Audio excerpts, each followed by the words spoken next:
Having seized the initiative on the seas of the Pacific theater of World War II, the United States pressed its advantage by launching ground campaigns to capture the Solomon Islands. By August of 1942, the Americans made their first moves to dislodge the Japanese from the South Pacific in the Battle of Guadalcanal. After establishing an initial foothold within Marine landings, the United States quickly found itself on the defensive. It would be the first time they faced off against a major Japanese Army unit.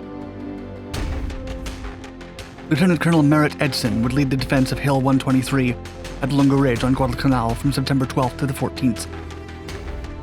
Facing 3 Japanese soldiers for every American, Edson's unit fought valiantly to defend the key strategic location overlooking Henderson Airfield. At nightfall, under absolute darkness, they stood their ground against incessant waves of Japanese soldiers sent by General Kawaguchi. Against all odds, the American troops defending the ridge shifted the landscape of the entire war, marking the beginning of Japan's defeat in the South Pacific.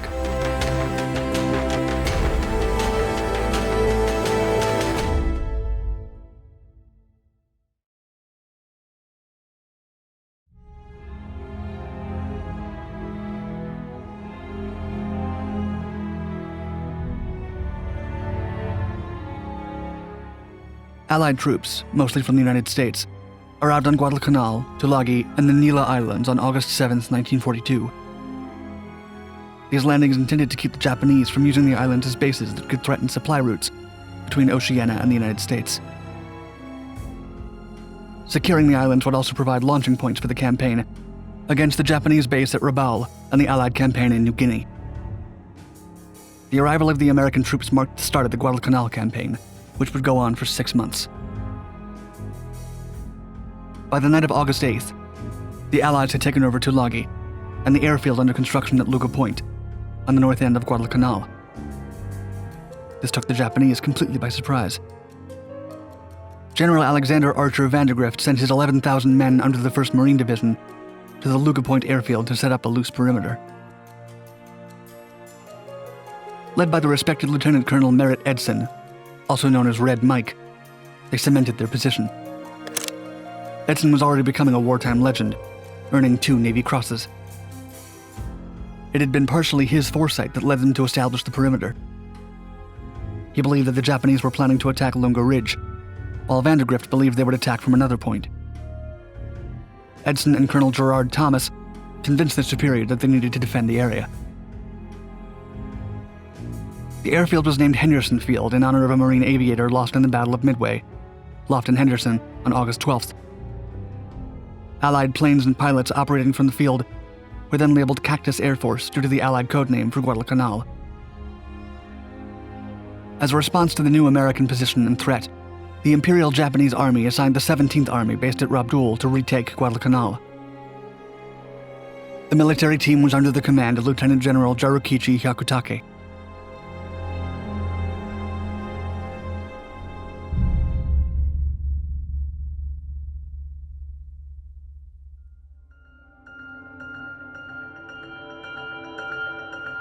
The Japanese underestimated the strength of the Allies in Guadalcanal. A nighttime assault from the front on Alligator Creek, the eastern side of the Marine Lunga perimeter, on August 21st was devastating for Japan. Only 128 of the 917 Japanese First Element troops returned from the engagement, known as the Battle of the Tanaru. The surviving troops traveled back to Taivu Point to notify headquarters of the result of the battle and await further instructions and hopefully reinforcements. By August 23rd, General Kiyotaki Kawaguchi and his unit had arrived at Truk for transport to Guadalcanal. Due to the Allied destruction of a troop convoy in a previous battle, the Japanese decided to transport the soldiers to Rabadul. From there, they were taken aboard destroyers to the Imperial Navy's base in the Shortland Islands. The ships could make the trip from there to Guadalcanal and back in one night, reducing the probability of an Allied air attack. Still, the heavy military equipment and supplies could not be transported along with the soldiers, and had to be part of separate high-speed destroyer runs that the Japanese called rat transportation. The Allies nicknamed it the Tokyo Express. Japanese Admiral Tanaka, who masterminded the Tokyo Express, saw successful undetected and undeterred landings of reinforcements and supplies through the system.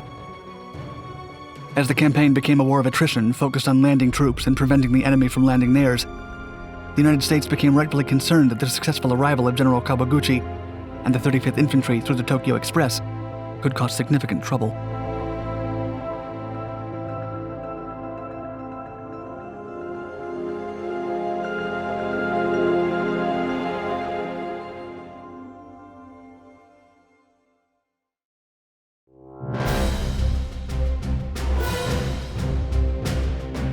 Following a string of skirmishes leading up to the Battle on the Ridge, the Japanese withdrew into the jungle to gather themselves. On September 11th, bombs started raining down on the American position by means of Betty bombers. Colonel Edson knew that a follow-up attack was imminent and inevitable, and at midnight on September 12th, 1942, the Battle of Bloody Ridge commenced. For the Marines, this conflict would be known as the Battle of Edson's Ridge. Between August 21st and September 3rd, General Alexander Archer Vandergrift had made intense efforts to improve the defensive capabilities of the Lunga perimeter. He had relocated 3 Marine battalions from Tulagu and Gavutu to Guadalcanal, including Lieutenant Colonel Merritt Edson's 1st Raider Battalion. In total, they added 1,500 soldiers to the initial 11,000 men protecting Henderson Field. The 1st Parachute Battalion, heavily reduced in August due to losses at the Battle of Tulagi and Gavutu-Tanambogo, was now under Edson's command as well. Still, they were outnumbered and theoretically outmatched by the Japanese forces. Come midnight of September 12th, the Japanese troops followed an artillery barrage, emerging from the jungle to take down the Marines. Fortunately for the Americans, the Japanese attack was a bit disorganized, in that the first wave engaged before the rest of the units were ready. This helped Edson keep the perimeter and launch preparations for likely incoming attacks. Unknown to the Marines, they were outnumbered by the Japanese by more than 3-1.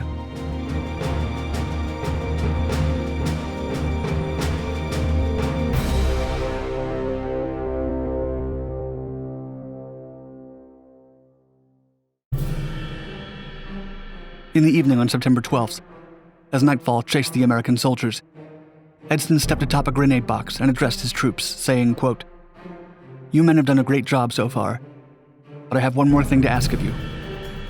We have to hold out just one more night. I know we have been without sleep a long time, but I expect another attack, and I believe they will come through here.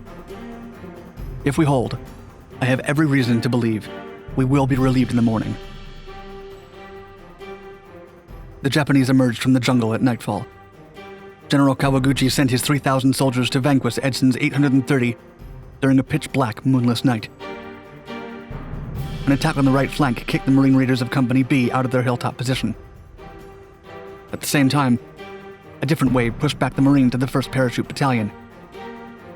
In response to these two events, Edson ordered his troops to fall back to the command post at the center of the ridge on Hill 123. The next Japanese attack hit another company, which also pushed them back. The situation was increasingly showing in favor of Japan. The American soldiers were getting scared and falling back, till Edson came out of the command post with a couple of officers and strongly yelled at his soldiers to keep on fighting.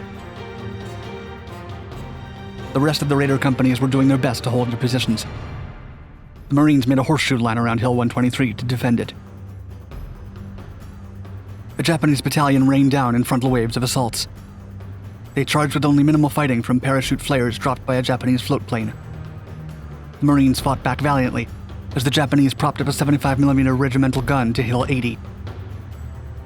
This gun was intended to completely turn the battle in favor of the Japanese and help obliterate the American command post. The Americans were blessed by the failure of the gun's firing pin. Wave after wave of Japanese soldiers rained on the Marines. More than 2,500 Japanese soldiers fought the 830 men under Edson's command. Things did not look good. While the Lunga perimeter's left flank had become exposed, Edson decided to flank it with fixed bayonets that surprised the Japanese and drove many of them off the hill. The tide began turning as heavy artillery fire was used by the Marines against their enemy. The Japanese who made it past these defenses were met by armed soldiers. If some brave or talented soldier managed to avoid the guns, they would be met by American fists. Several hand-to-hand battles were fought in the darkness. Each wave of Japanese soldiers was taken down. Marine Captain William J. McKinnon would later recall, quote, "The Japanese attack was almost constant, like a rain that subsides for a moment and then pours the harder. When one wave was mowed down, and I mean mowed down, another followed it." The two final Japanese assaults happened before the break of dawn.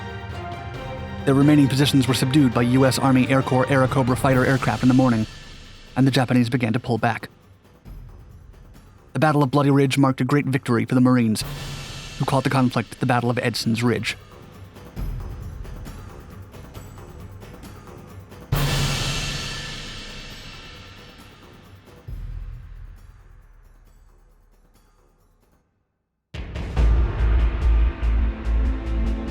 Five minutes past 1 in the morning on September 14th, General Kawaguchi retreated with his remaining soldiers away from the ridge and into the safety of the jungle.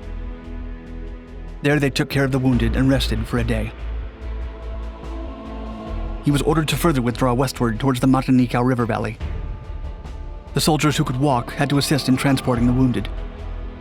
They traveled hungry and tired, having eaten the last of their food supplies the morning before withdrawing. Many left their rifles and equipment behind to survive the trek. By the time they arrived at Kokumbona to meet up with another unit, only half of them were armed. General Kawaguchi had lost 830 men during the battle. A still unclear number of wounded soldiers were also lost during the trip to Matanikau. The Marines calculated taking out around 500 Japanese soldiers, while losing 80 comrades between the 12th and 14th of September. 2 companies from the 1st Battalion were sent by Vandegrift to follow the retreating Japanese on September 17th. They were ambushed by rear guards, and while 1 Marine platoon was lost, the rest returned to the Lunga perimeter. Vandegrift denied a request to rescue the missing platoon. Only a few wounded members of the platoon were heard from again. On September 20th, a patrol from Edson's battalion fought a retreating column of Japanese soldiers successfully.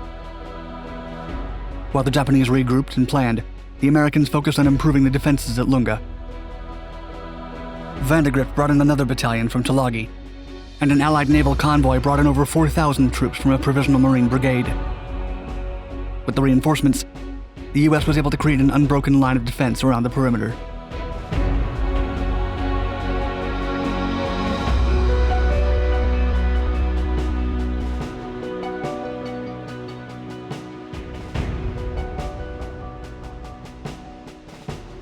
The Imperial Japanese Army had not suffered such a significant defeat before the Battle of Edson's Ridge in the war. After being informed of the failure, Japanese High Command realized that Guadalcanal could be a decisive factor in the broader conflict. The battle sent waves of repercussions to the Japanese strategy throughout the Pacific. General Hyakutake knew that to defeat the Allied forces, he would have to withdraw troops and material from New Guinea to sufficiently cover the Solomon Islands campaign. He ordered the New Guinea troops to withdraw, which at the time were only 30 miles away from Port Moresby, their target. The Japanese never recovered from this decision. They were unable to restart their assault in Port Moresby. Their defeat in the Battle of Edson's Ridge marked the start of their ultimate demise in the South Pacific.